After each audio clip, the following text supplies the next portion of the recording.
Hello, everyone, and welcome back to the Sanderlanche podcast. I'm Jamie, and with me, as always, is Data, Jack, and Joe. And this week we are starting Mistborn Book 2, The Well of Ascension, and we're covering chapters 1 through 4. We pick things up a year from when we last saw Vin, King Elend, yes, he's still king, and the crew. The Dominances outside Luthadel are preparing to make their move, and Elend is having a hard time keeping things on track. Vin fights off 8 allomantic assassins, and we're introduced to some new mysterious beings. We also learned that more than one person has been keeping a journal. It's exciting to be starting again. So everyone hold on to something. The Sanderlanche is about to begin. Elders, tellers, keepers of the bottom, treasures of the dirt. Russian string, we scribble and sing and dig for the annals of the earth. And we try to keep a little beauty in the world.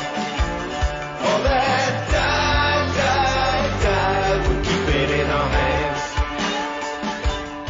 Okay, so yeah, and just to preface, in case anyone is wondering, our song for this book is called Keepers by Miracle of Sound, so you can find that out there to buy. How appropriate. Yes, no, it's totally appropriate, and if you listen to the lyrics, they even fit with what the Keepers in our story are all about, so it's actually a really good fit. I was very lucky finding that one. So, the beginning of a new book. What did everyone think of our reintroduction to what used to be the Final Empire? I don't know what you'd call it even now. The next Final Empire, maybe? I don't know. the First Kingdom? Possibly. No, I liked it. Jumping back in, it's always exciting to start a new book, and everything ended pretty quickly in the last book, so I wasn't really sure what we were going to come back into. Yeah, it makes sense. Bit of time's passed. I think I was happy that Elend was still king. We hadn't just missed all of this stuff in between. They finally got a little bit of a break trying to put some things in. It's nice to see that, some of the plan was working. Obviously, a few more struggles coming their way, trying to hold everything together in the government.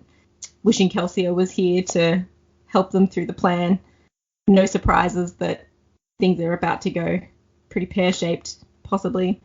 Nice to see Vin having another kick-ass battle with a whole bunch of allomancers, and yeah, I thought it was a good introduction. It's given us a few little things to think about, a few new mysterious beings and people to watch out for and be curious about. So yeah, Getting all sorts of new mysteries already, isn't that fun?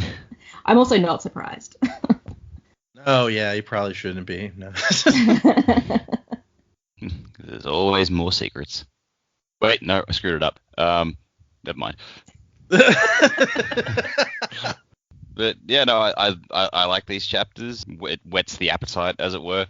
We all called Straff Venture was gonna come into play, and so it was cool to see that fanning out. And it seems like he has not changed in the slightest.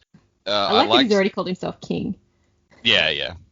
It's like, some things don't change even when we really wish they would.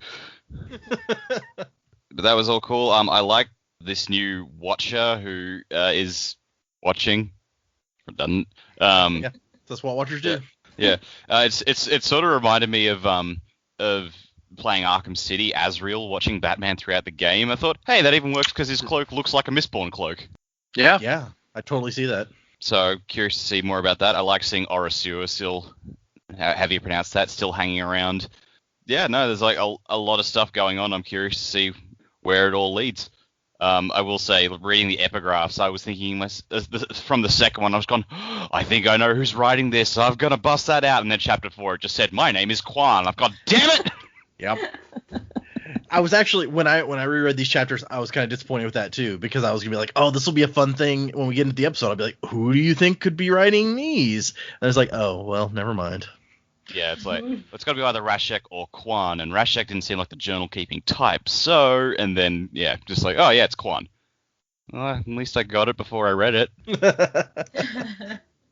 Well, the inside joke is that I didn't read these chapters, but I did.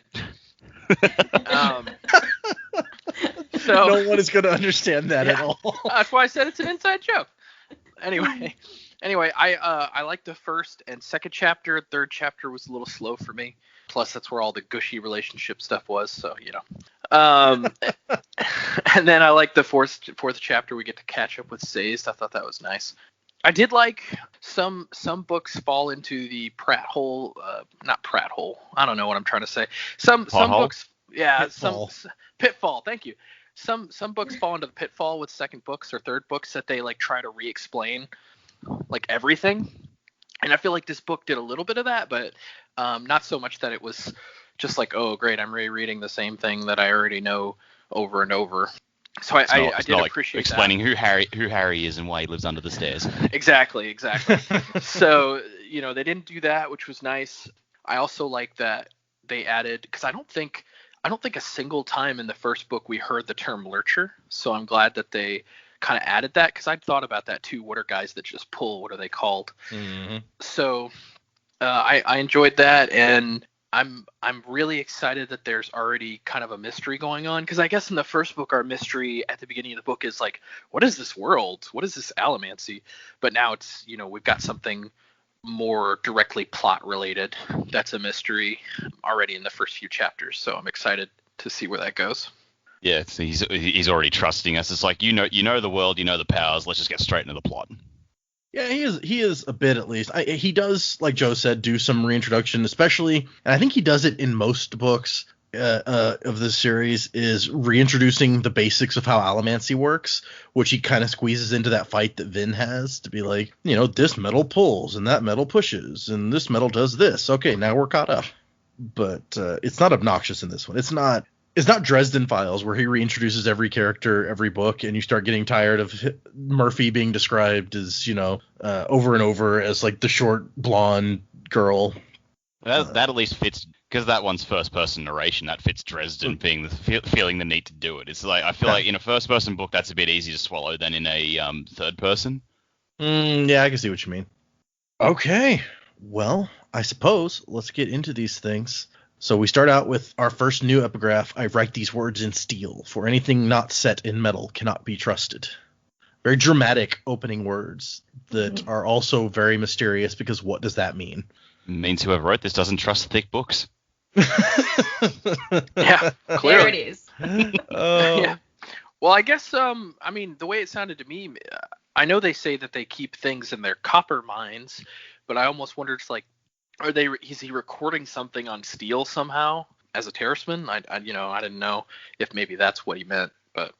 Well, maybe we shall find out. But yes, you guys, one of the major predictions at the end of the last book immediately pays off at the very beginning of this first chapter, where, oh look, as King Elend Venture stands up there on the city walls, Straff Venture's army of 50,000 soldiers is marching up outside the city.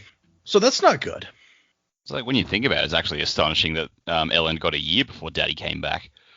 It's true. And I think the way they mentioned it in here, it makes it sound like he spent a year basically re-securing his power, or securing his power in the Northern Dominance as like king of the Northern Dominance. And once that was all secure, he decided to march down here. Yeah.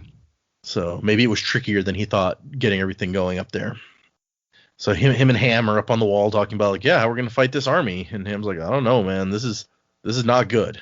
So even with a year, they still have, he says he has about 20,000 men, which is not going to stand up to 50,000 professional soldiers who have had years of training or whatever. Although, apparently, in the last book, I think there were 20,000 people in the garrison. So I guess not all of them stayed after Elend took over. Well, if he's trying to be the good king, it's like if people want to leave, and if they haven't committed any crime, then he'd probably be obligated to let them. Otherwise, he'd be seen as, he's just favoring the people he likes and not the ones that disagree with him. Right.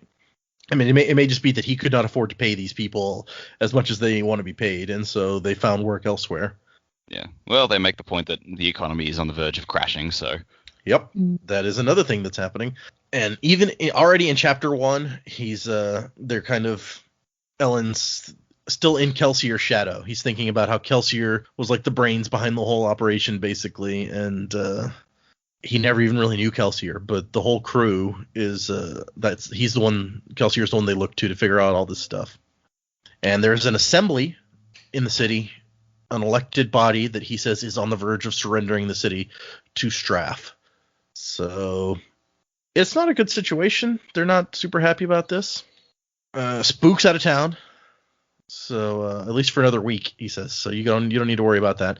And Breeze has been gone for months, and they have no idea where he is. So this is a nice. They're like, yeah, who knows? What's that guy doing? So it's kind of a nice, almost subtle way of being like, here's where all of our characters are right now, except for Sazed, obviously, who's off doing his own thing. But we'll find that out in chapter 4. And then it's like, where's Vin anyway? I don't know. Because Vin is out prowling around looking to get in a fight, and she does indeed find a fight. It's interesting because in the annotations for this, he says originally the book starts out with the fight, most of which is in chapter 2. Like that was going to be the introduction basically here, but he eventually determined as they worked on it that you needed to establish up front like the threat that was coming, that was the threat to the city, basically. Like Straff's army didn't show up for a couple of chapters originally, and so it was like there's Vin and her concerns about like the mysterious stuff that's going on, and he didn't feel that it set the right tone for what they were trying to do in the book, so they had to move up the arrival of the army to be the first thing that we do to get us into the right mind frame, I guess, for what's going on in the book. Makes sense. And so yeah, Vin's out there. And all of a sudden, coins start flying at her. And like you said, Orsur the Conjurer is still here. She didn't want to keep him at the end of the last book, but I remember you guys were thinking, like, she may not have that choice, basically. And he's definitely hanging around. Well, I got the feeling like he's clearly in a different body at this point. I don't know what happened to Kelsia's, but yeah, it's I guess if he's not wearing the face of her mentor, and then she's probably not okay with it entirely, but at least a little bit better about it. I get the feeling it was like because it was less about him and more because he was looking like Kelsia that she wanted nothing to do with him. She's probably had time to get used to the fact that if he's someone else, it doesn't matter. Yeah, and it does say that he's got a different body, a balding, nondescript body. Although I liked him as Lord Renew. That's like how she remembers him mainly, not even as Kelsier, but because she spent a lot of time with him as Lord Renew. But apparently they didn't keep that either. Maybe he just like stores these bones somewhere. It's like, which outfit do I want today? He's got a whole closet of bones. Gross. And Orsur says, "Did you find what you're looking for, mistress?" So she's got someone new calling her mistress now. His tone respectful, yet somehow still a little hostile, as always. So you don't get the impression in this first chapter or the first few chapters that they get along real well. He does what she tells him to do, but it might just be Vin's perception that he's kind of hostile, but it doesn't sound like they're buddies. Does he just resent her for not being Kelsia? It's like Kelsia knew how to make good use of me. You don't. Maybe. Okay, so yes, we get to the end of the first chapter, and that's when coins fly out of the air towards Vin. And we get our next epigraph. I've begun to wonder if I'm the only sane man left. Can the others not see? And so he seems to be talking about the legends applying to presumably the hero, the one who wrote the book or the epigraphs in the previous book.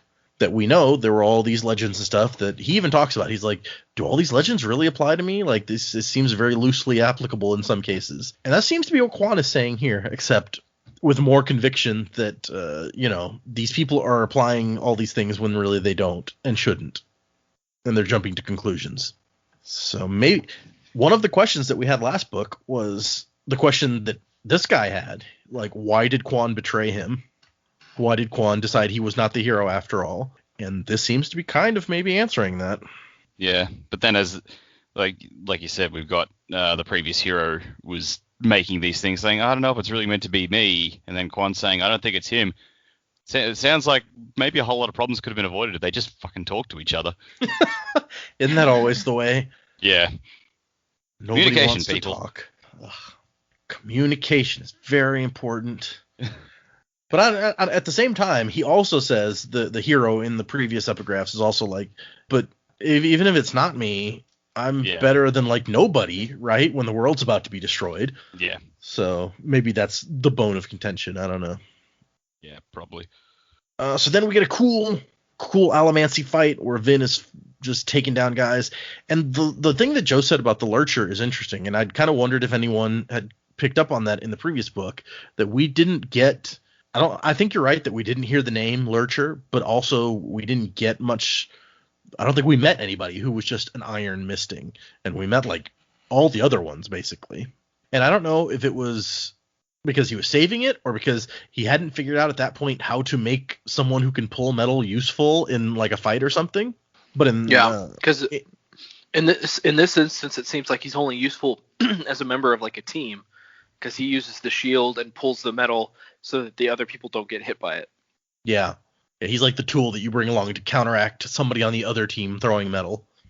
And it makes sense. I mean, unless you give him some other kind of weapon, he's not going to be particularly useful hurting someone by pulling metal towards himself, right?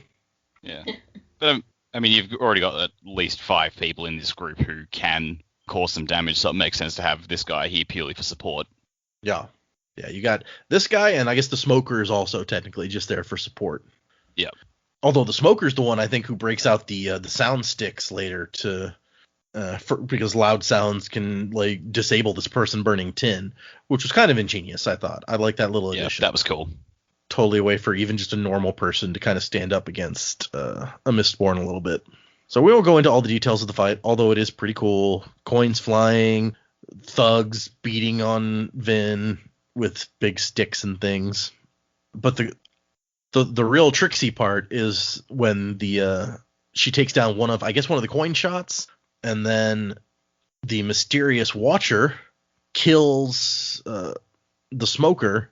And she's told us in the previous chapter, like she mentions this guy, the Watcher, this dark silhouette standing on top of a building nearby. But we don't know much about him, except that she's on the lookout for him.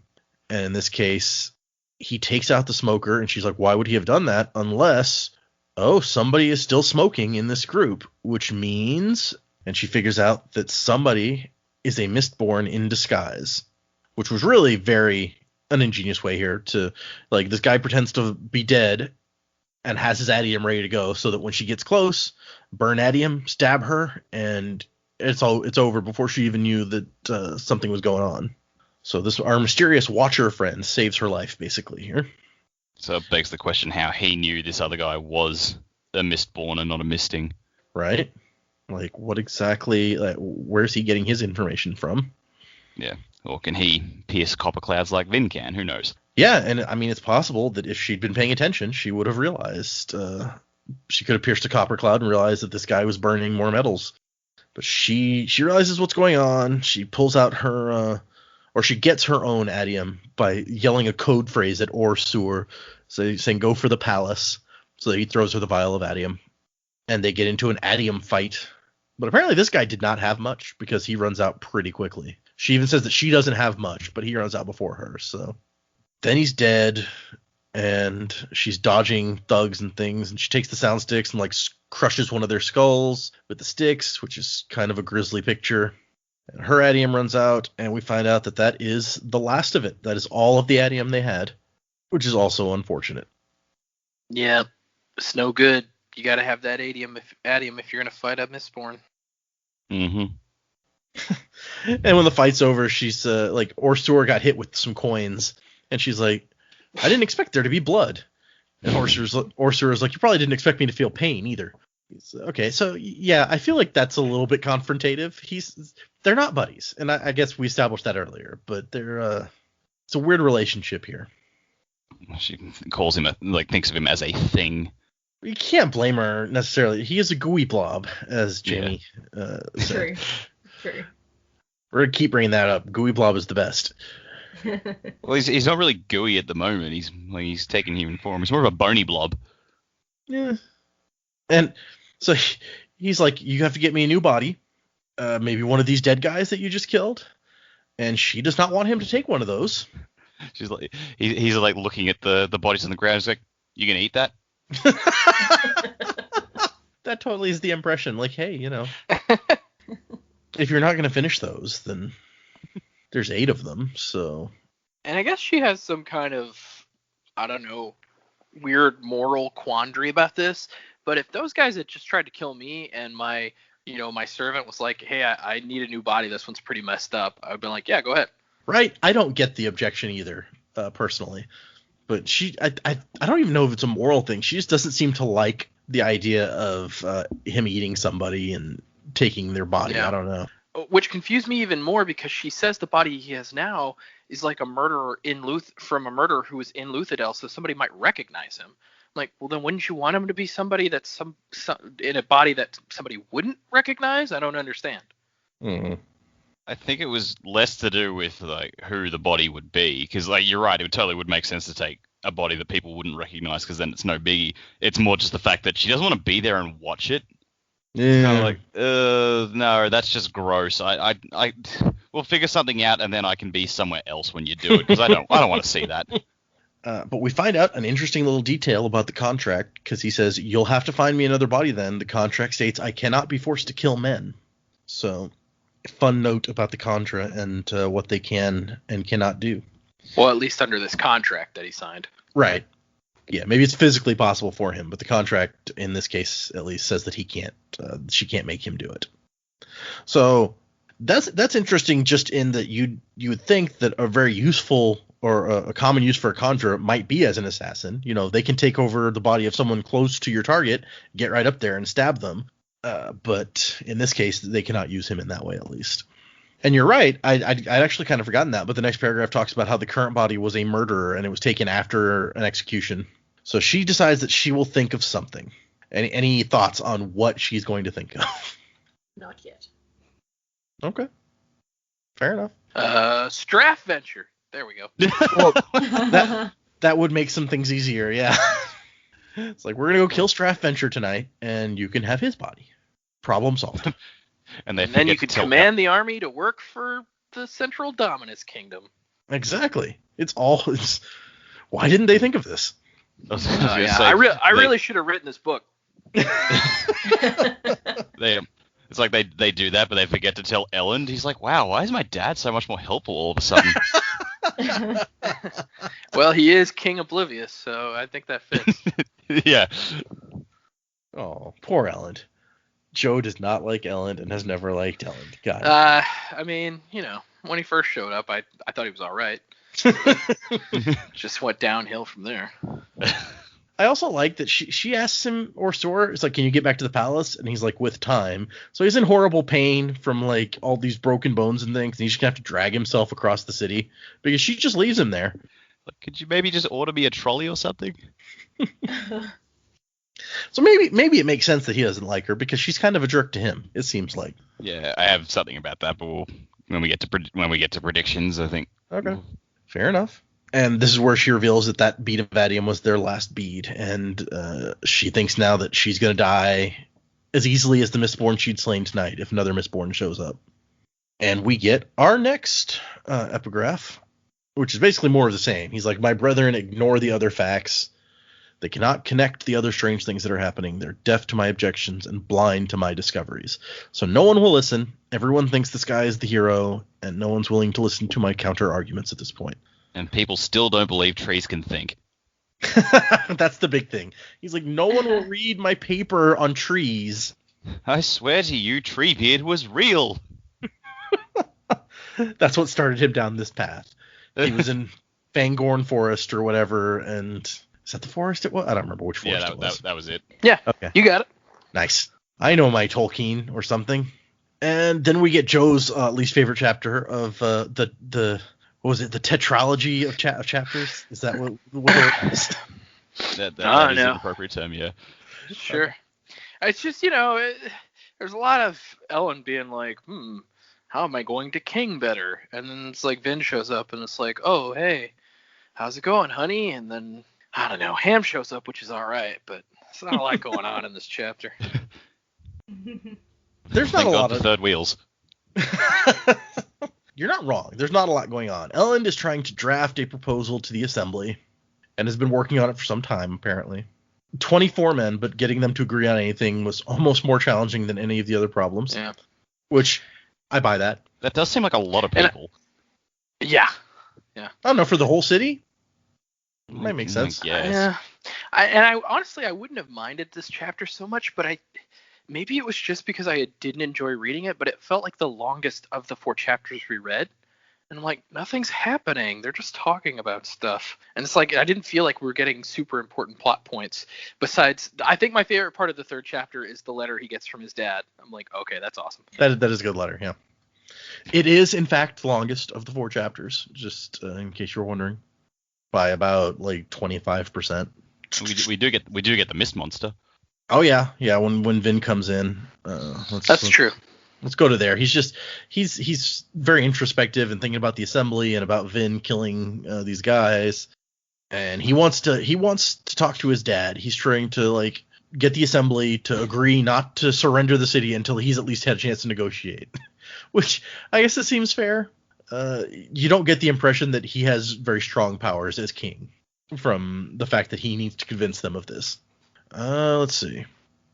So yeah, I mean, I maybe I get the impression that basically like kind of what we figured at the end of the last book is that some of these people who are now a part of this assembly probably thought, yeah, we'll let Elend be king. We could probably manipulate him, and now he's actually proving himself to be somewhat of good at the bureaucracy stuff, and they're kind of like, oh, well, now we gotta try to depose him or take this stuff out of his hands because he's kind of going up against what we want to do.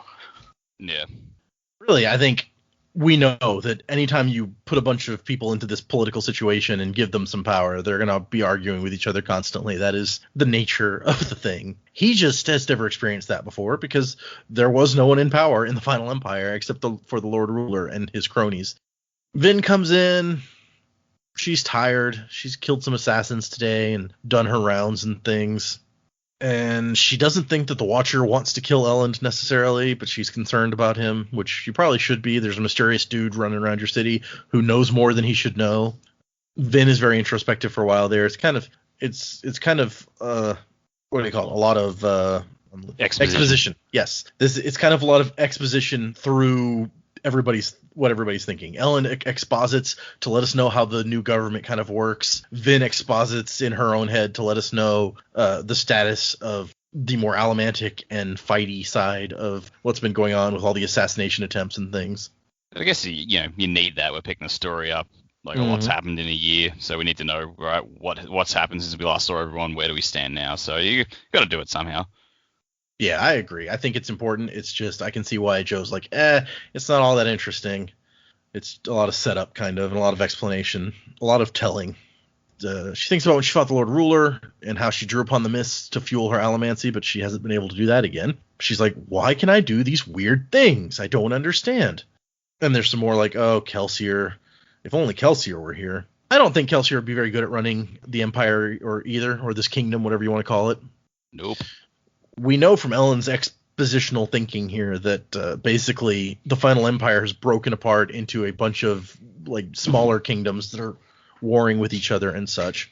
So, of course, Straff is the first one to march an army on the Central Dominance and Luthadel, but they're all out there fighting. And yet, Kelsier, this is not his deal. He would have left like Doxson to be in charge of the day-to-day if he was here. He'd be off doing something weird. And this is where she sees the mysterious mist thingy. She senses it with her bronze first. She's like, oh, somebody's burning metal here. Who is it? What are they burning? I can't quite tell. Until she realizes it is a figure made of mist, which, hey, we've heard about one of those before. We know somebody else who saw one of those a long time ago. Yeah. And it was practicing at stabbing. Yeah, see, that one was kind of stabby, so maybe she should watch out a little bit. Of course, she also read that recount, so she should know this. Well, she did, but also that was a year ago and a lot's happened. Do you remember every book you read last year? Yeah, that's a fair point. Yeah. I have Goodreads to help me with that. Vin doesn't.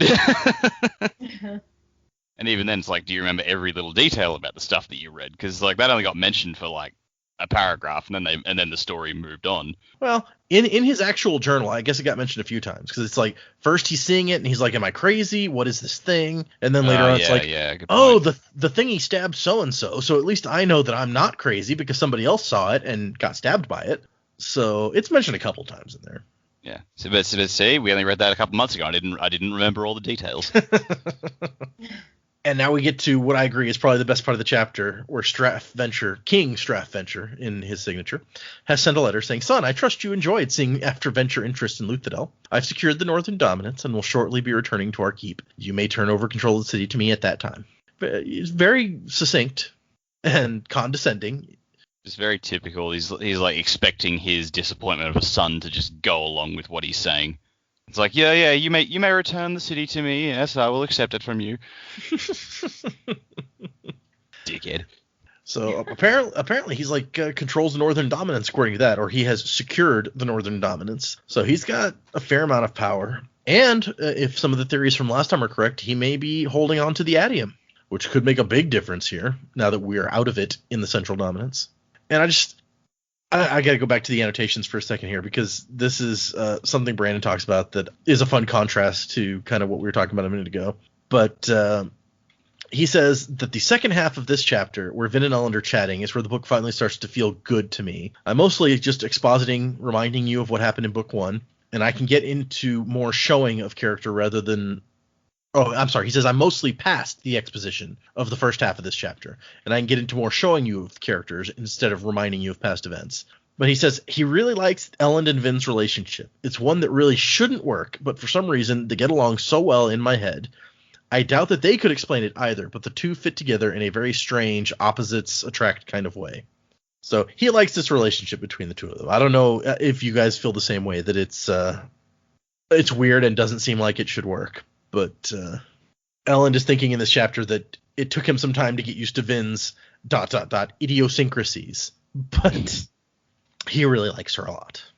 I think it works, just like because he's not the typical nerdy guy in love with a powerful woman. She's not a stereotypical, buff, powerful woman. Like, she is strong in her own right, but she's a fully developed character. So their little playing off each other works really well in that regard, I think, just because they're fleshed out enough to not be stereotypes, which is what you normally see when it's a really strong woman and a nerdy guy in a relationship. That's a fair point. I hadn't thought of it that way. So they start talking. She's like, "Have you seen anything weird tonight?" And he's like, "Besides you?" Ha ha ha. And she tells him that the Watcher is back in town, but she does not think that he's going to come after Elend. And he's like, "What makes you say that?" And she says, "I just feel that he won't." And Elend is thinking that that's kind of how Vin operates. She operates on feeling and instinct and trusts that part of her, as opposed to him who thinks and overthinks everything, basically.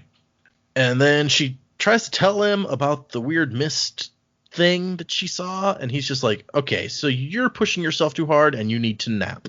So I don't know if he's read the account from last time, the hero's journal, but he doesn't seem to think that it's a real thing, whatever she has seen.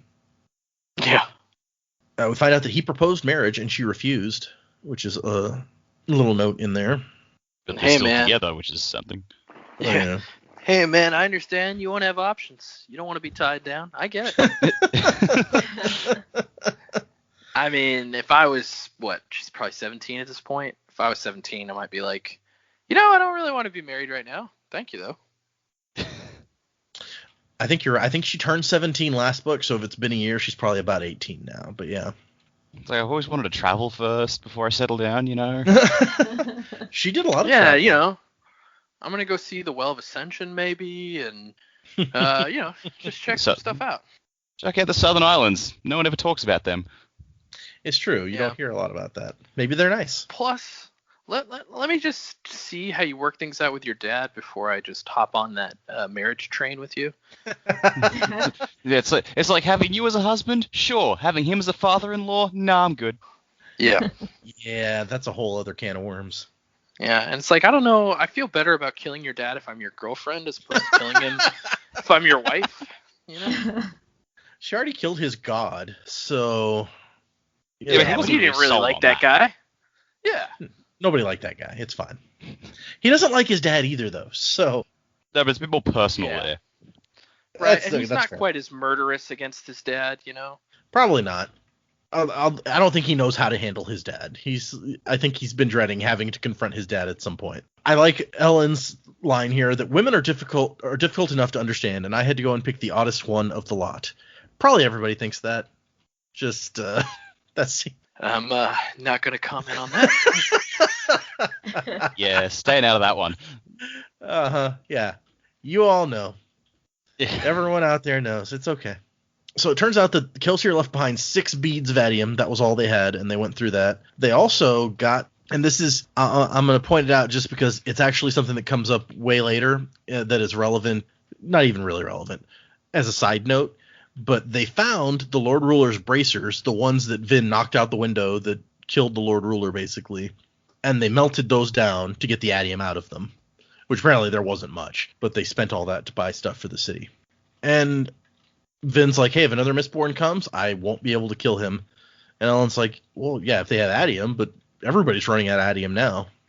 It's an interesting point, because we know the pits of Hathsin are toast. So everybody has however much adium they had, basically, when that happened, or however much they can find since then. Unless someone has found the Lord Ruler's cache of adium, then it's probably really is getting rarer and rarer every moment. So eventually she might be fine, unless Straff Venture's army have got it. Mm-hmm. Although, yeah, or maybe there's another cave with adium geodes in a different dominance. I mean, I think we proved pretty concisely in the last book that the Lord Ruler is certainly not omniscient. So maybe somebody has discovered another pit with adium geodes that is active. That would suck for our friends. Yep.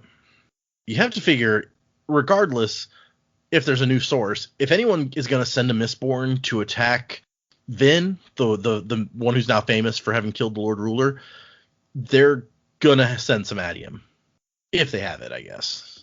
But it'd be weird. It'd be weird to send a Mistborn against her, especially since other people don't know she doesn't have adium.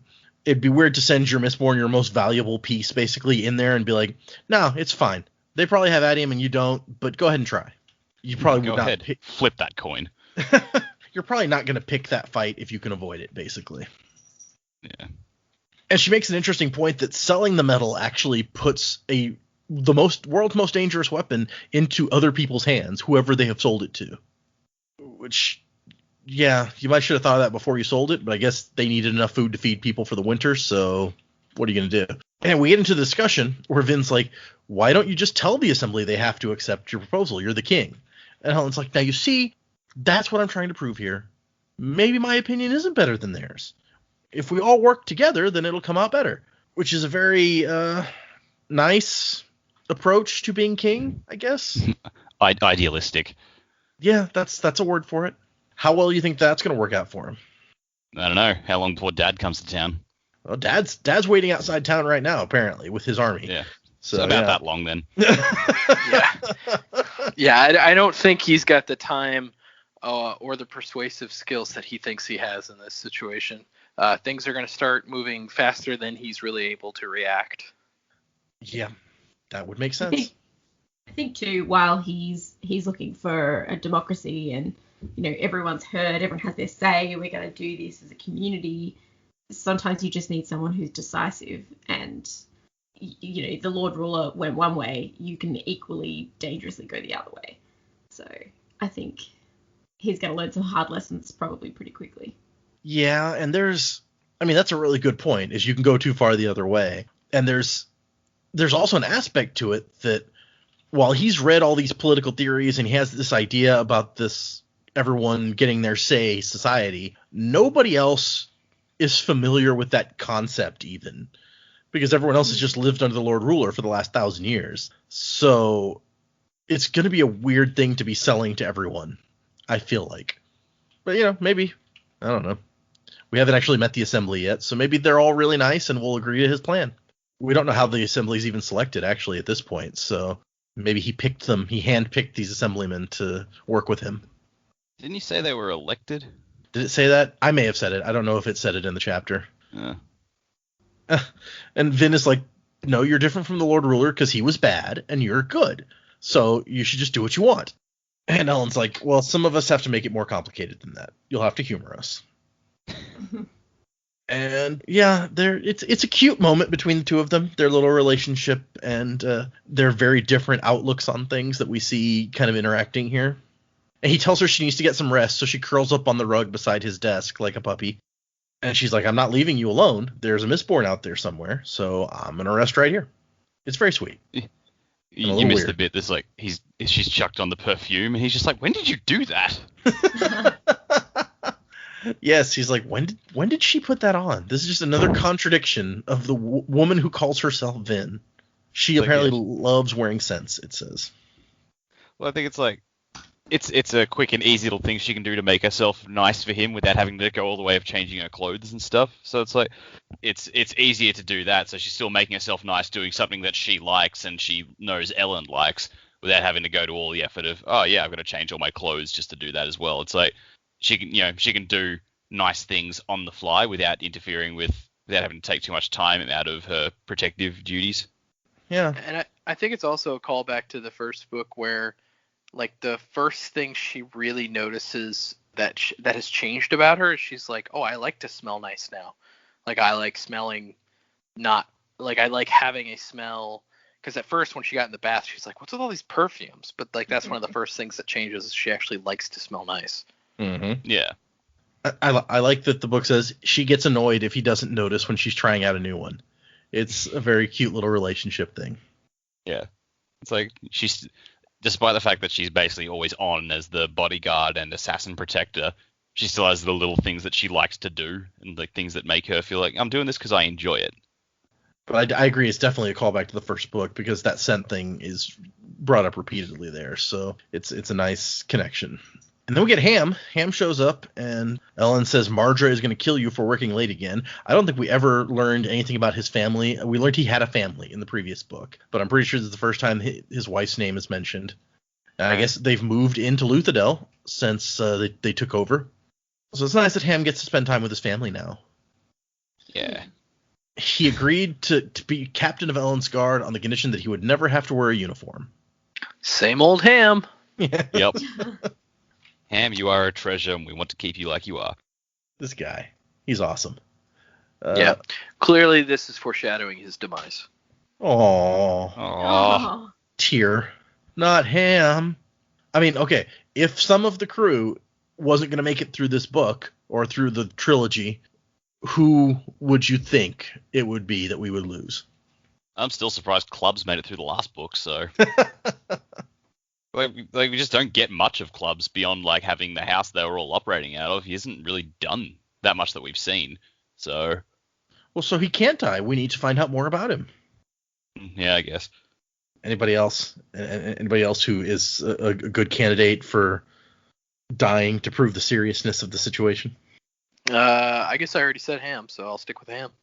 Okay. Yeah. Well, given the fact that he's the only one aside from Vin that we've really seen so far. That's true. Most of the others are gone or something, I guess. Or Breeze and Spook are gone. We just haven't seen Doxon. He's around here somewhere. Presumably so is Clubs. Well, and we saw Orsur. Yeah, but I don't know if I count him as part of the crew. I mean, as Lord Renew, he felt like part of the crew in the last book, I feel like. He's not Lord Renew anymore, so I can see why you wouldn't. Well, even then, though, like during the planning sessions he sat in on, he didn't really do much or volunteer much information. He was just like, tell me what to do. All right, I'm doing it. That's true. He has his contract. Like, Spook contributed more than he did. I'm sorry, Jamie. We interrupted you. What were you saying? No, that's okay. I was trying to think of like what would be a difficult role for Vin to step into. She's done a little bit of all the other Alamancy, I guess, except really for working with Clubs. But if there was somewhere that she had to step into that was a bit odd, it may even be Doxon's. Ooh, place. that would be hard for her to do, yeah. She doesn't like to read. Reading is not her thing. No. Elend might be able to help. Yeah, true. Okay, but up to now, Vin and Elend and the crew, I guess, had been thinking that this was a hit squad sent by Straff, which makes sense. It's the same night that Straff's army shows up, and this squad of Alamancers comes to try to kill them. But it turns out that these are not Straff's people. They are from the West. And they may, according to Ham, they may be working for a man named Ashweather, Set, one of the men who has set himself up as a king in the Western dominance. Who names their kid Ashweather? That's just a good question. Just a comment on the environment. I guess it kind of is. Yeah, I hadn't thought of it that way actually. It's like, oh yes, I'll just name my son Cloud Sky or something. But apparently, according to Elend at least, even though they never found the Lord Ruler's adium, everyone else assumes that they did and that they're hiding it somewhere. So that's not a great position to be in, that you have the most valuable treasure in the world, except you don't, but everyone thinks you do, and they're going to come and try to take it from you. So that's quite unfortunate, actually. Yeah, they never said it was going to be easy. Who never said? Kelsier? Okay, that's fair. he got himself killed before he had to be involved in this part, so. Yeah, I really think he took the easy way out on this one. Well, and he gets to be remembered as like Savior. The hero. He saved everybody. Well, I mean, even Vin was thinking in the previous chapter, just like, yeah, he did all that stuff, and then he left us with this. God damn it. Yeah. And I like Ham is like, at least your father didn't send the assassins. And Helen's like, that wouldn't stop him. The fact that he's my dad, that has nothing to do with it. Yeah. Which, yeah, I believe that based on what we've seen of Straff. Well, the important thing is Elend recognizes that. That you're right. That is very important, Right. actually. Yeah, I mean, he was trying to get him killed in the last book. Obviously, he doesn't care if his son dies. I don't know that Elend actually knows that the part about his dad being kind of in on the hit on him, but that doesn't stop him from understanding. I feel like Vin probably would have brought that up at some point. They're just, out on a little date night, and then Vin goes, "So, did you know your dad tried to kill you?" What? Good point. Good thought. Yep. But Elend wants to get the crew together, however many of them are still in town, to come up with a plan. And I like Elend's like, the assembly's a mess, half a dozen warlords with superior armies breathing down our neck, barely a month passes without someone sending assassins to kill me, and the woman I love is slowly driving me insane. And Ham is like, oh, is that all? See, it's not so bad. We could be facing an immortal god and his all-powerful priests. Which, okay, yeah. That's not an unfair statement, actually. Yeah. The end of the Josley's favorite chapter, which leaves us with one remaining chapter. Chapter 4 starts out, perhaps they're right, perhaps I'm mad, or jealous, or simply daft. My name is Quan, philosopher, scholar, traitor. I'm the one who discovered Elendi. Hey, we have a name for that guy now. He's not just the hero. Elendi. Elendi. That's so much better than Ashweather. Oh, yeah. No. Of course, they didn't have ash weather back then, as far as we know. So fine. It's so much better than, I don't know, what's the weather we had here? Thunder snow? Thunder snow. That was a thing on the weekend. But I have to say, you have no idea how difficult it was for me when we're reading all the things and talking about who this guy is who wrote the epigraphs in the first book. I kept almost saying, and then Elendi says, oh, wait, we don't know that guy's name yet, so I cannot say that. Good job, you. Yeah, well. So we know from the previous book that Quan is the one who discovered Elendi and declared him the hero of ages, and he kind of repeats it here. He's like, I'm the one who first said this. I'm the one who started this all. But I guess it's kind of true. Like, he set everything in motion by finding this guy and declaring that he was the hero of ages. Except for, presumably, whatever the deepness was, I assume that was not his fault. But maybe. We don't know yet. He seems really bitter about it, and but it's not like in the previous epigraphs he was bitter, and from what Elendi's journal was saying in the previous book, it's like, yeah, he was really angry about it, and this one, it's only in this epigraph that he kind of just like, yeah, look, you know what, I'm the one who said this, and now I'm angry that people believe me, but that's my bad. I like that he acknowledges, he's like, okay, yeah, maybe I am crazy, or jealous, or whatever, maybe they're right, but so on, and we'll see more of that as we go. Yeah. But we cut away from Luthadel, and we go out to find out what's going on with Sazed, who is out in the Eastern Dominance, trying to help villagers learn how to do stuff. Of course, at this moment, he is standing over a dead guy, and everyone's trying to explain to him what happened to this guy. He's out in his field all alone. And in this chapter, we have Sazed doing CSI. He kind of is a little bit, yeah. Except that most of what he can do is interview this one guy who's like, yeah, you know, old Jed. He's Yeah, this is the same guy who was scared of the mystery, saw on the roof. He's like, yeah, I was watching him, and he just kind of started freaking out, and he fell over. It was the mists, I tell you, the mists. I saw him during the day. I seen it with my own eyes. Them mists blotted out the sun, even though we can't really see much of the sun, so we saw even less of it then. Yes. And I don't know where you got these ideas with your funny religions. We don't care about all that. Give us the Lord Ruler back. That's what we need. I can't read about old Jed without thinking about the Beverly Hillbillies, so it totally fits.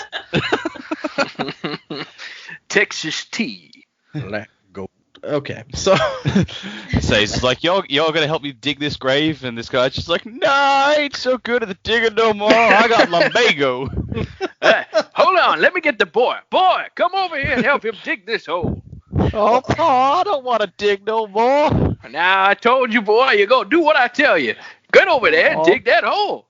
But Pa, what if I dig up some sort of mist monster? Then it takes my soul. What did I tell you, boy? I don't care if it takes your face, damn it. I just care if it takes mine. we really are back to the possums at this point. Yep. Okay. Yeah. Like I told you, boy, I earn off of this face. You don't earn shit.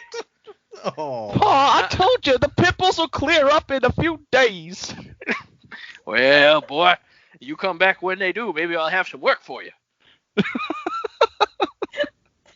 This took a weird turn, and I don't know if I approve at all of where this is going. It's just the domestic life of these two guys that really can't stand each other. You thought Elend and Straff had a bad father-son relationship? Check out these two. Yeah, he's like, I'll just tell you that. I want the monster to take your face. I want it. I want it to happen. Secretly, the dad is jealous that the son looks better than him. Yeah. Wow. Dana, I'm not sure we're needed on this podcast anymore. Yeah, exactly. Yeah, you guys just it'll be. You guys don't even have names, but it'll be a great podcast about the two of them. Just join in. It's fine. Oh, good lord. Okay. One of you can be like cousin Bill Groff or something. Yeah. So we got a dead guy. Apparently, the mists, as were mentioned in this performance, this one person reports that the mists were out during the day at the same time that this guy fell over, convulsing, and died. Yeah. So there's something going on there.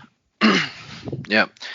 It's very Law and Order, Says looks at him, he's like, man, and I thought it was hard for me to breathe. And the music kicks in. It's like, dun, dun, dun, dun, dun. Oh. And Sage really is kind of trying to. He's like, well, I'm looking in my metal mines, and there are some things that'll kill you, like with convulsions, but usually not that fast, and so on and so forth. And then he just digs this guy's grave. He's like, somebody get me a shovel. And nobody helps. They just stand there and watch while he uses some of his pewter to dig a grave. Women, children, old men, they just watch. Yeah, and he mentions that there's not a lot of young, healthy men left in this town. They've all been conscripted by roving warlords, basically, who are fighting over the scraps of the final empire. Yeah, basically it's become Mad Max out there in the wilds. It kind of has. You beat me to it, damn it. Which, this is the downside of what our heroes did in the last book. They very nobly went and took down the tyrant, and everything got way worse for a lot of people. To the point that these guys are like, when is the Lord Ruler coming back? Please? I like how Says doesn't tell them, like, no, he's dead. He's like, I don't think he's coming back.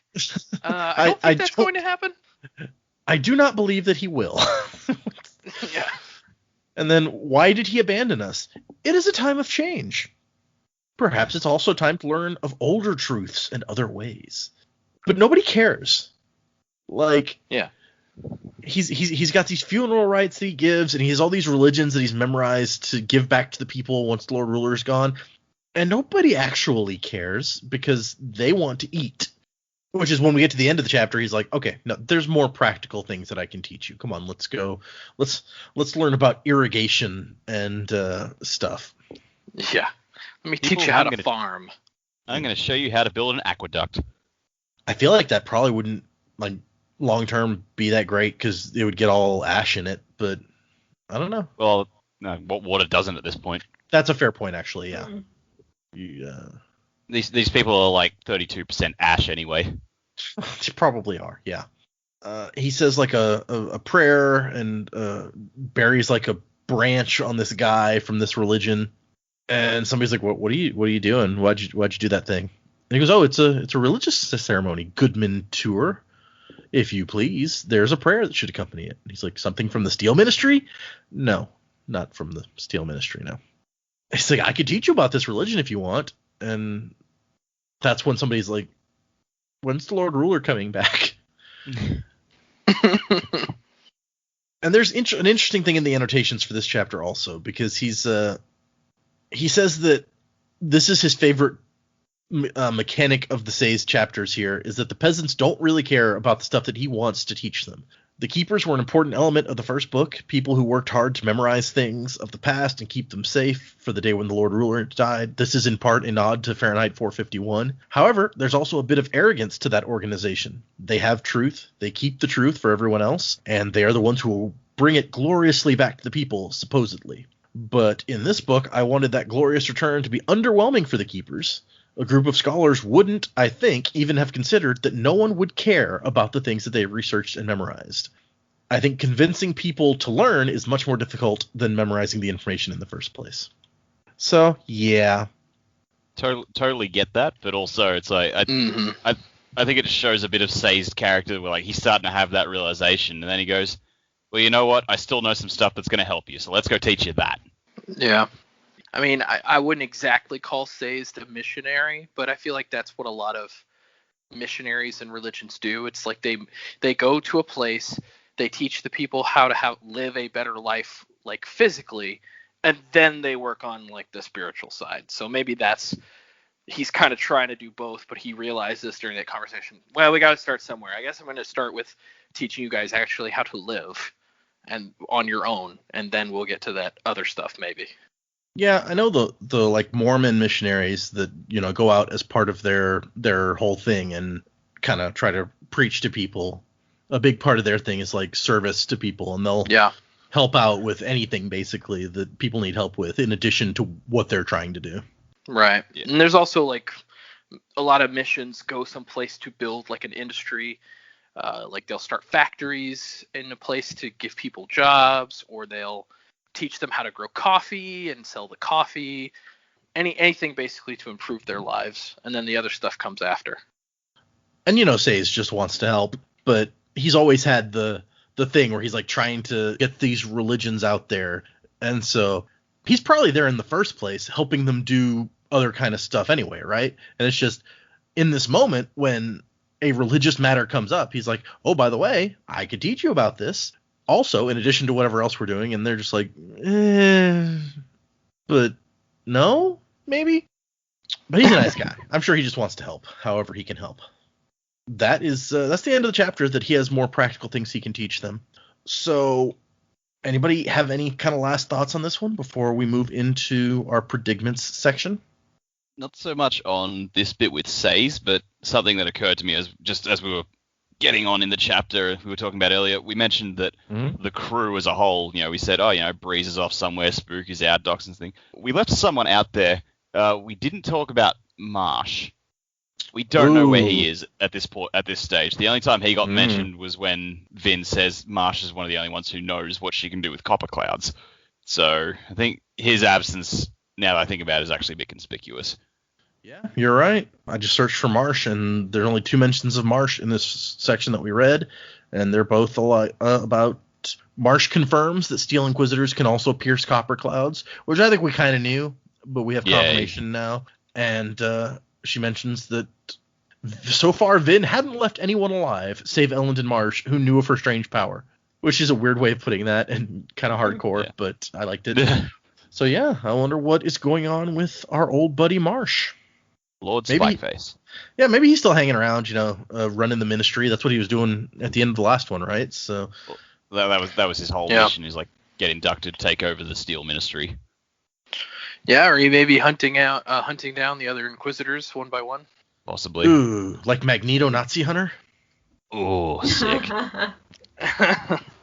Magneto Nazi Hunter, new band name, I call it. But that's a good point. I hadn't really even thought about Marsh because for most of the last book he wasn't like involved in normal crew stuff because he was either, oh yeah, we're getting Marsh later, or he was off to infiltrate the Ministry. He was never like day-to-day crew stuff. Yeah, it slipped my mind. Yeah, I'm just like, what's he up to? Because his whole thing was he took over the Steel Ministry, so presumably he would stay in the city, but the other Inquisitors would probably be a threat to that, so maybe he has to leave the city and go hunt them down. Yeah, we just don't know. I guess we will see if and when he pops back into the story. At some point there's going to be like, oh, and by the way, Marsh died. It was very sad. We already did that once. I was just that's the way they would handle it on like a TV show where the character didn't want to come or the actor didn't want to come back. They're like, oh yeah, and so died. It sucked. Poochie died on the way to his home planet. He did. Poor Poochie. They just have to make sure they can never bring him back to the show. Okay, that's a good call out. Anybody else? Anything else about these chapters before we move on? Nope. Okay. Well, let us move into predicaments. Who's got some predictions about where we are going from here? The last predictions panned out pretty quickly, which also happened at the beginning of the last book, so maybe it's a pattern. I've been thinking a lot about these mist monster things. I think it's probably a little bit early to tell at the moment in most predictions, but my first thought was that maybe these were like spirits of powerful allomancers or something. There's something in the mist that is terrifying to some people, but only some people can actually tap into it or feel it or experience it. You know, Vin so far as Vin and who we now know is Elend are the only ones who've sort of seen that. And I was thinking, Elend probably wasn't an allomancer. We still don't really know, I guess, when that was created. It's true. But yeah, I guess one of my thoughts was maybe, you know, if these were powerful elements, if Allomancy already existed, you know, maybe these are like the spirits. You know, they can be good, they can be bad. This one seems to have been trying to communicate with Vin in some way, and I was like, maybe it's Kelsier in there if that's what they could do. But I guess it really comes down to how they actually come about. But yeah, that was going to be my prediction, is that the mist monster is the spirit of Kelsier. Interesting. Specifically the one that Vin saw. Well, yeah. I think there's more, but yeah. I assumed you didn't mean he also time traveled back and like stabbed that guy for some reason. Yeah, no, there's more of them, but this in particular is trying to communicate with her. So that's my prediction. Okay. Like a Force Ghost type deal. Yeah. But with the mists. Vin, tonight you will be visited by 3 ghosts. You must go to the Dagobah system. Find Gemmel. No, don't find Gemmel. It's fine. But that is interesting. I wonder. I'm trying to think now. I mean, we don't know that much about Elendi's story way back when. So if there was somebody with like a personal attachment to him in that same way that could have been a spirit, I guess we wouldn't really know it at this point. Maybe more about that would come out if that turned out to be the case. But that's interesting, yeah. Because I mean, presumably, if this one is Kelsier and he's got like, you know, attachment to Vin, he's trying to communicate with Vin, the one that was trying to communicate with Elendi would be doing so for a similar reason. Huh. Yeah, perhaps he just, I mean, Vin's in the position that she can detect like through a copper cloud, and so maybe she can experience this. Elendi, obviously, they could see some kind of mist around, but you know, if he wasn't an allomancer or something, he wouldn't necessarily be able to feel this presence and not know what it was. But I think Vin's going to be in a position that she's going to be able to understand what this is over time. Oh yeah, that makes sense. She can feel stuff with her bronze and better than most people, so she would be the best one positioned, unless I guess you count Steel Inquisitors, to feel and figure out what that is. That's a good thought. Okay, other predictions. Anybody? So I've got a couple. First and foremost, I think the Watcher is Gemmel.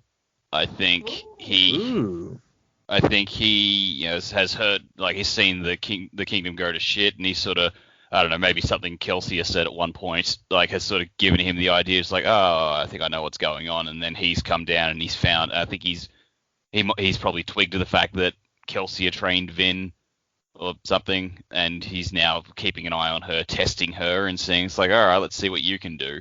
And that's why he keeps appearing to her, but then ducking off again, just sort of like, pique her interest. Yeah.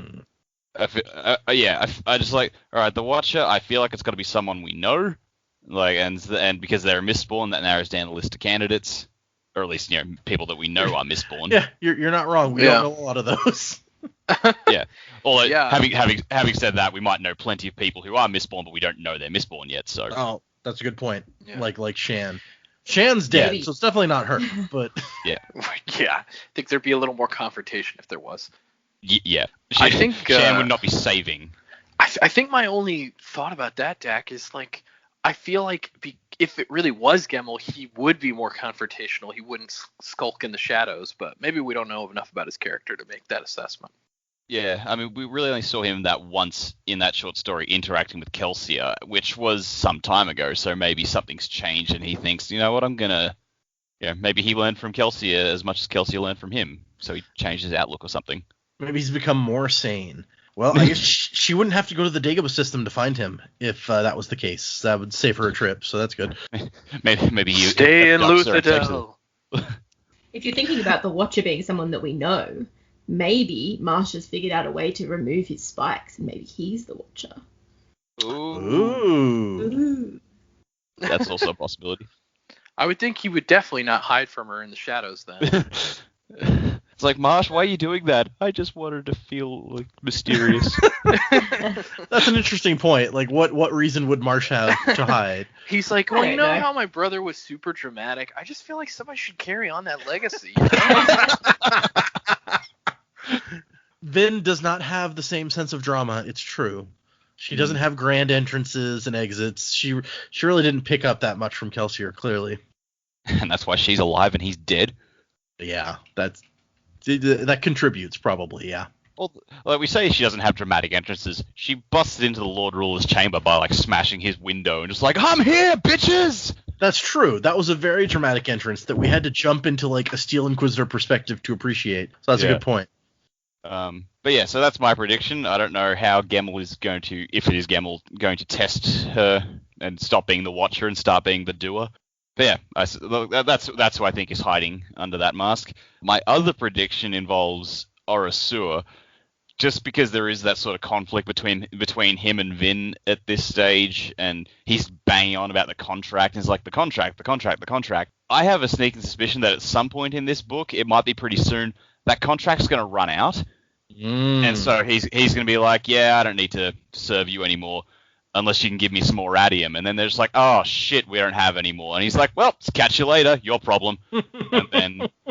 and then, yeah, he goes and he finds whoever has the atium stash and like, all right, I work for you now.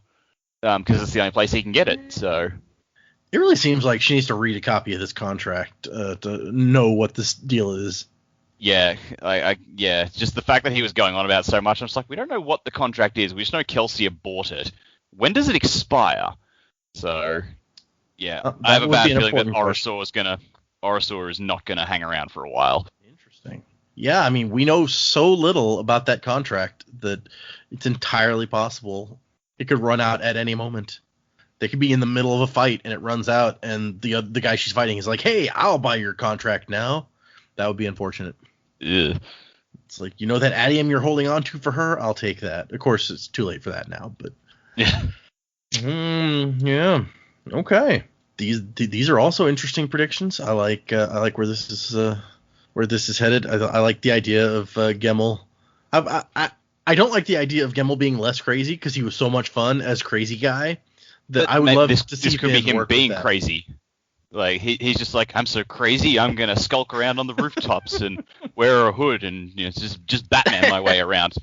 Yeah, and that's what he says as he does. He's like, I'm so crazy.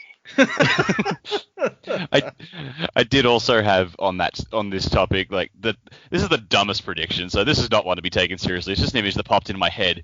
everyone's wondering where the Atium was, and I picture Gemmel in his Mistborn cloak sneaking across the rooftops with a big sack full of it like the Grinch. He found out when they were going to overthrow the Lord Ruler and just like snuck right in there before they got there. Just waltzed on out. I must stop the Atium from getting into their hands, but how? You're a Maybe smart Gemmel's one, part. Mr. Gemmel. Maybe Gemmel's part of that Western dominance now, and he organized these 8 Allomancers to come and trick her. I mean, we just saw him train Kelsier by like a surprise fight. So maybe he has come to test her. Somewhere in the Western Dominance Ash where the set is just going, where did my 8 guys go? I had them right here. It's like they got abducted by a crazy old man. Surprise Mistborn attack. Yep. Hey boys, That's you the want way your to freedom? test a Go Mistborn. kill that girl. Actually, now that I'm looking back at it, in that short story we read, that is where they were. That is where Kelsier and Gemmel were, was in the Western Dominance. Oh, were they? Yep. Oh yeah. That's an interesting little note there. Connection. Yeah. So maybe Gemmel is working for somebody there. Maybe Gemmel's one of the people who set himself up as king of the Western Dominance. That doesn't seem Lord like Ruler his helped them style, all. but You're not wrong. What are these reports we're getting of this man everyone just calls the Crazy King? the Mad King? Mad King? Yeah. Oh, shit. Okay, Joe, what do you got? So I am really hoping / predicting that there's going to be kind of a Clash of Kings style battles between all of these different warlords from these different areas of the map. Clearly, they're all vying for being top dog, so I feel like we're kind of set up for that kind of for those kinds of shenanigans. If the Western Dominance Lord has already sent assassins to Luthadel, I'm almost wondering if he's going to end up meeting Straff Venture's army before they actually are able to try and seize the city of Luthadel itself. And I'm really interested to see how this mystery plays out. I like Jamie's idea that maybe the Mist's some kind of Force ghost apparition. I had a similar thought when I was reading that section. And as far as the Watcher goes, yeah, I'm just completely unsure about that. I like that Gemmel theory, but I almost hope that it's kind of a new character, just because I feel like the interactions we've seen so far don't exactly denote the short amount we got from Gemmel in that short story. Well, that's fair. For example, like, I don't feel like Gemmel would help her figure out that there was a Mistborn there. I feel like he'd probably just be like, okay, figure it out. You That's killed a the good Lord point. Ruler. True. But I do think it could still be Gemmel, somebody who's lurking in the shadows, watching her, testing her, because clearly if he is still alive and he heard that Kelsier failed with this girl accomplished taking out the Lord Ruler, I would almost be certain that he would be interested to meet her and to know what the extent of her abilities. So Okay. Yeah. I like this idea that other people are going to show up, and like, what happens if another army shows up from one of these other warlords before Straff Venture can take over the city? Like, do they fight outside the city? That seems like a bad plan for everybody, because whoever loses is going to be weaker when they try to attack the city. I was going to say, that sounds great for the people in the city. Right, yeah. Right. Yeah. Or maybe the opposite will happen. Maybe they'll join forces and be like, we're going to take this city together. Interesting. I don't know that feels like Straff to me, but Right, you never know. Yeah. That's why I thought it would be more likely for them to actually get in some kind of confrontation outside of the city. Well, actually, what that sort of reminds me of is another army shows up, they join forces, and then they're waiting to stab each other. And I'm just like, wow, look at the nobility who would become scarred thieving crews, stabbing each other in the back. Yeah. Yep. Yeah. Or Straff meets up with somebody. He's like, why don't you go ahead, take the city. I'll be your backup. And then, like, as they're taking the city, he's just like, kill them all. Yep. That feels more Straff to me, yeah. I guess it would all depend on how clever the leader of the other army, if it is this set or if it was somebody else, like how smart that guy was, would be a big factor in how that went. Yep. Okay. Interesting. Alrighty, I guess we will find out. I did forget one thing as well. Yeah. Sorry, just the mists are coming during the day. This might be an obvious one, but it's like, all right, that's what the Lord Ruler has been holding back, and now it's starting to come. So, sorry, I spaced with the Force Ghost or the Mist Monster, whatever it is. I thought, is this the personification of the deepness? Is it coming back now? No. And that's how it takes human form. So if the mists actually are popping up during the day, and of course we only have the one guy's word for that, and so the mists were there and this guy died, is the report that we got. So did the mists do that? Are the two things related, but maybe not directly related? Are they unrelated that this guy died when the mists were there? That seems kind of unlikely, right? But maybe. So well, I mean, we know that mist wraiths take bodies, and like young ones are not a threat to people, but mature ones can be. Mm-hmm.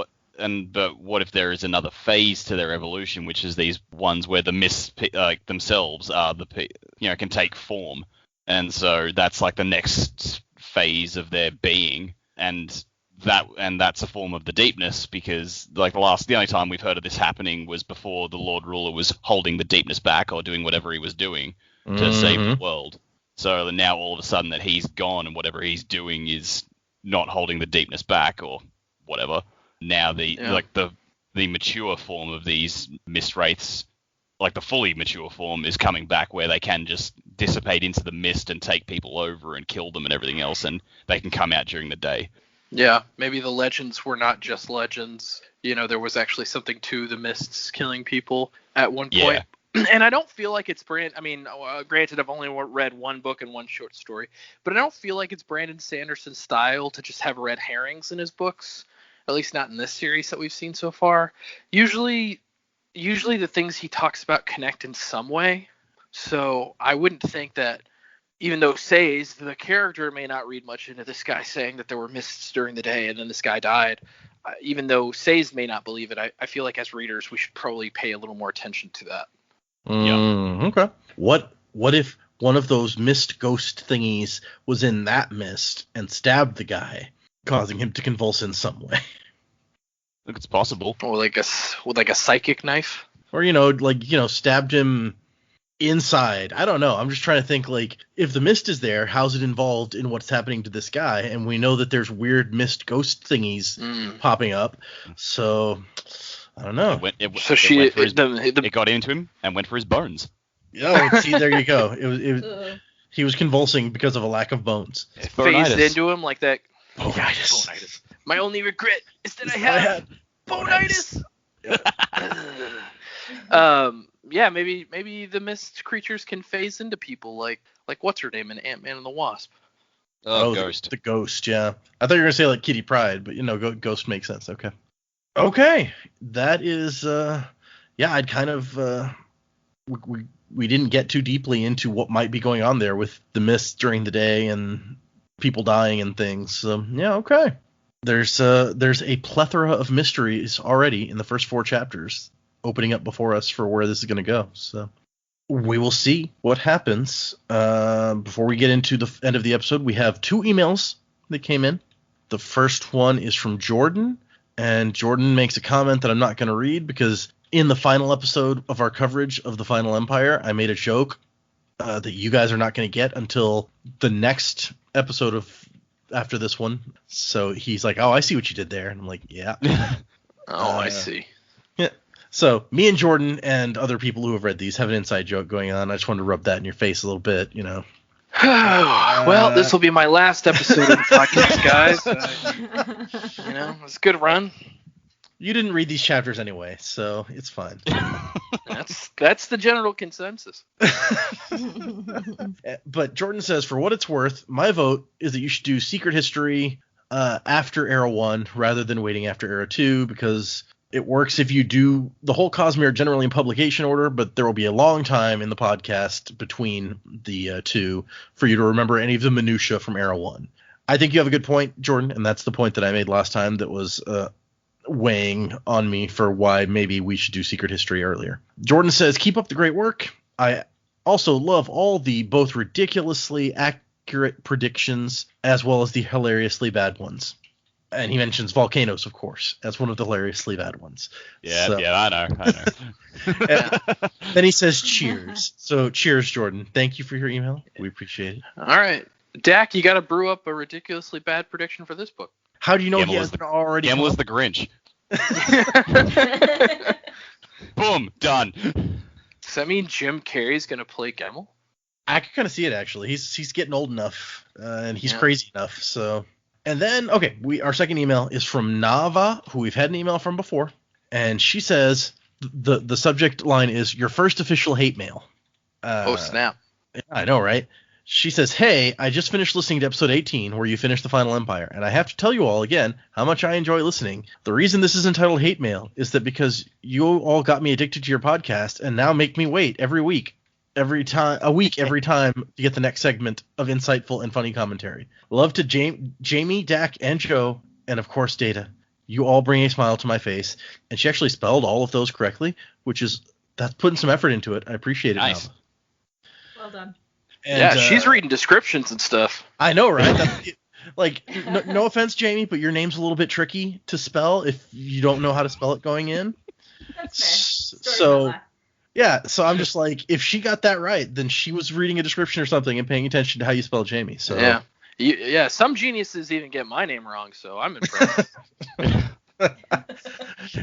Who spells Joe with a G? No, it's usually they leave off the E. You spell Jeff with a G sometimes, so I could see That's Joe true. being the same. Yeah. And then she says, I hope you keep on enjoying making the podcast as much as I enjoy listening to it. Nava, and then in parentheses it says, good guess last time, I am a girl. Because last time I was like, I think this is probably a girl. She has a girl as an avatar, but I don't want to make assumptions. But I got it right apparently. So Yeah. That's the nicest hate mail ever. I know. right? Best hate mail of all time. Okay, for next time, we are reading chapters 5, 6, and 7. That is 3 chapters for next time, 5, 6, and 7. And we are burning through. Yeah. And it's... Get it? Burning through metal. Get it? Get it? Good one, That was Dak. unintentional. That was unintentional. I swear. So yes, read those for next time, and you guys will finally get my inside joke, although you won't remember the joke I made, so you still won't get it. It'll be great. And I'm sure it'll still be not funny. no, you're absolutely right. Of course it will still not be funny. It's fine. That's all of my jokes. Everyone knows that. So what else do we need to hit on? Oh, right. If you would like to email us, like Jordan and Nava emailed us, you can send emails to thesanderlanche@gmail.com. You can tweet at us at thesanderlanche. You can leave comments on our Podbean page. A couple people left comments, actually, that I was going to read, and I'm glad I said that because it reminds me. On the final episode of the Final Empire coverage, Blue Priest said, not getting off till you hit the end of the line, huh? Cool. I'll have content until I die at the rate that Brandon writes. Yeah, that's fair. Atif says, when Vin was slashing the air, because we talked about, like, what were the Lord Ruler and Carr thinking when Vin pops in and just cutting the air for no reason? Atif says, when Vin was slashing the air, I thought that the Lord Ruler and the Inquisitors would have been able to feel what she was burning and have figured out what she was doing from that. Yeah, probably. Yeah, maybe so. Yeah. That makes sense. I mean, assuming that they knew what that felt like, because presumably not many people burn that, then they might have. That's true. Yeah, they may not have even known of that metal's existence. Atif also says, I've never heard about needles in Vader's suit. I've been a pretty big Star Wars fan and have never come across that. So... All right, well, my Suck friend's it, clearly Joe. a moron. It's fine. But yes, those are some comments on our podcast page. I'm going I to thought I text would- them right now. Yo, bro, you're You're a an idiot. total moron. Thanks for being you. Love, Joe. Does this friend listen to the show? No, I'm texting him. I know. It's like you should get him to listen to the episode. It's like, hey, you get a special shout out. Huh? You can also find us on Facebook on the Sanderlanche page, and we don't really get many comments there. Although when episode 17 I think went up, we got a couple comments from people in Brazil saying that the episode was not working for them for some reason. Oh, that's weird. So I threw them up. I threw that episode up on YouTube on my account and was like, here, you guys can listen to it here. So trying to help Ooh. out. We have a YouTube account now. I have a YouTube account, and so I threw an okay. episode on my Advanced. YouTube account.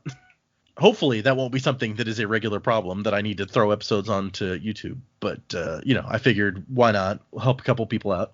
Thank you, listeners. Speaking of YouTube, thank you, listeners, for anyone that did go check out my YouTube channel, Joe Show Play, no spaces. Check it out.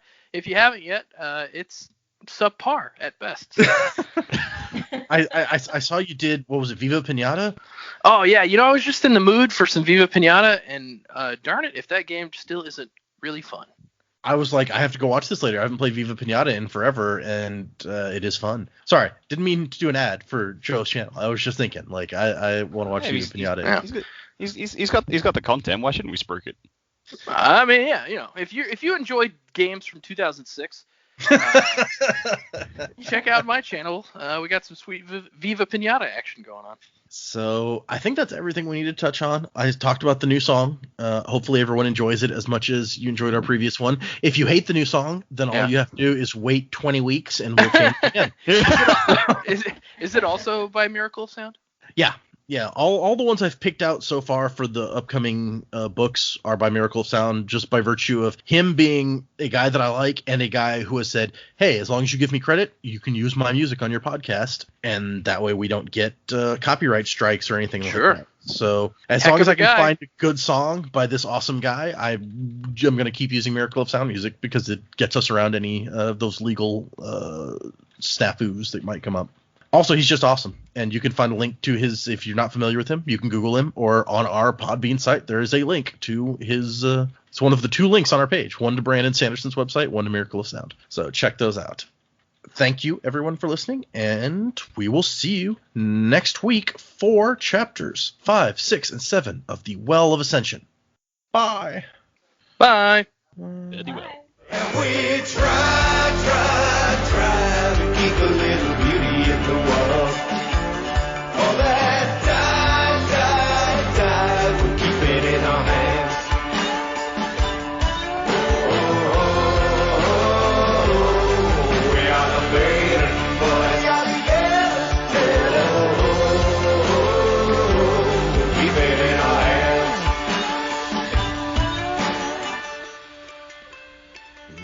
We tell it to the page.